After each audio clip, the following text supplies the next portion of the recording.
Чынын айтайынбы, азырынча үйлөнгүм келбейт. Мага бойдокчулук көбүрөөк жагат. Бир келген өмүрдө менин каалагандай жашаганыма укугум бар да туурабы? Коомчулук жабыштыра берген эрежелерге баш ие бергенде болмок беле. Бирок апамдын көңүлүн кыя албай койдум. Үйлөн, небере жыттайлы дей берди. Анан үйлөнбөкчү болдум. Кыз жок, башкы маселе ушул эле болчу. Апам тайэжемдей, тайэжем абысыны сиңдисинин бул маселеге аралаштырып отуруп, акыры кыз борбор калаадан табылды. Укмуш дешти. Барып тааныш, көңүлүн ал. Апам чөңтөгүмө акча салып жатып сүйлөдү. Акчаны эмнеге? Кафе барасыңар да. Мейли дедим. Мен 15 жашымдан тартып эле үйдөн акча албайм. Апамдын мага акча бербей калганына көп болгон. Анан эле башка бирөөнүн баласынын курсагын тойгузуу үчүн акча бергенине кичине таарынып калдым. Бирок үйдөн чыгып эле бейтааныш бирөөнүн курсагы тойгончо сенин курсагың тойсун деп апам берген акчанын баарына унаама бензин куюп алдым. Биз чүйдөгү шаарга жакын айылда жашайбыз. Келечекте жубайым менен телефон аркылуу сүйлөштүм. Созулат өзүнчө эле. Эркиндик бульварына жолукмакчы болдук. Бардым баягы жерге. Чынында жакшынакай кыз экен.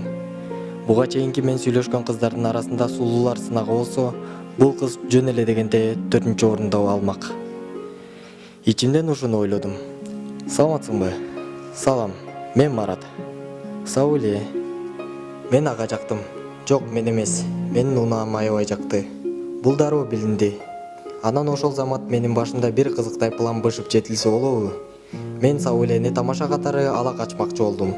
Экөөбүз бир аз сейилдегенче айылдагы досторго коңгуроо кылып, күтүп алгыла дедим. Үйүнө жеткирип коеюн деген шылтоо менен аны унаама салып, айылды көздөй зуу койдум. Марат, сен кайда деди. Мындай эми сау эле, бир көрүп сүйүп калуу бар дегенге ишенчү эмесмин. Мына эми өз башыма келип отурат. Сен мага жактың. Үйлөнөлү дедим олуттуу. Сен экөөбүз бири-бирибизди тыңыраак биле элекпиз да, мындай болбойт Марат. Токтот. Сау эле, экөөбүз бир ай сүйлөшсөк да, бир жыл сүйлөшсөк да, бири-бирибизге жаман кыялдарыбызды көрсөтпөйбүз да, туурабы? Жакшы жагыбызды гана көрсөтөбүз. Бирок ар бир кишиде терс кыял болот. Ага көнүш керек. Кабыл алып, түшүнүп жашаш керек. Жок, Марат, мындай болбойт, деп талашып тартышып кетип бараттык. Жолдон досторум унаалар менен коштоп жөнөштү. Сау эле ыйлай баштады. А мен болсо окуя эмне менен бүтөөрү менен кызыгып келатам. Үйгө келдик. Заңгыраган 2 кабат үйдү жаңы эле бүтүргөм. Ал үйдү көргөндө эле сау эле мурункудай ыйлабай калды. Жеңелерим келип колунан тартса каршылыгы жок эле ээрчип кирип кетти. Апам кудуңдап сүйүнүп алган. Анан сырдашып тамашалашып жүргөн Перизат жеңемди чакырдым.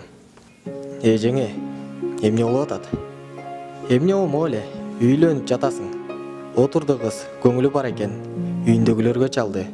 Жеңе, мындай кылыңызчы. Азыр кирип тиги сау элеге Марат жакшы бала. Биздин оокатыбызды кылып чоңойду. Өзү тоодо биздин малды багат. Койду жакшы карайт. Баарын ушул көбөйттү. Биздин койчубуз болот. Бүгүн биздин машинени сурап айдап кеткен деп айтыңыз. Эгер ошондо да калса, анда даана үйлөнөм деп көндүрдүм. 15 мүнөт өткөн жок. Сау эле чарт-чурт этип эле отурбайм деп чыкты. Тийбейм мен койчуңарга. Кайсы койчуга ботом апам таң калды. Мени айтып жатат. Ай, бул койчу эмес, бул бизнесмен. Ким айтты койчу деп. Апамдын сөзүн укканда сау эле тынчып калды. Эй, койчумун мен, булардын малын багам. Алданба деп кыйкырдым. Кыскасы сау эле отурбай кетип калды. А мен дале үйлөнбөй жүрөм. Койчу болсо эмне экен? Жакшы адам болсо болду деп тие турган кыз табайын. Анан үйлөнөм. Апам да буга макул болду. Баса, сау эле эгер окуп калсаң мени кечирип кой. Сен болгон экзаменден өтпөй калдың.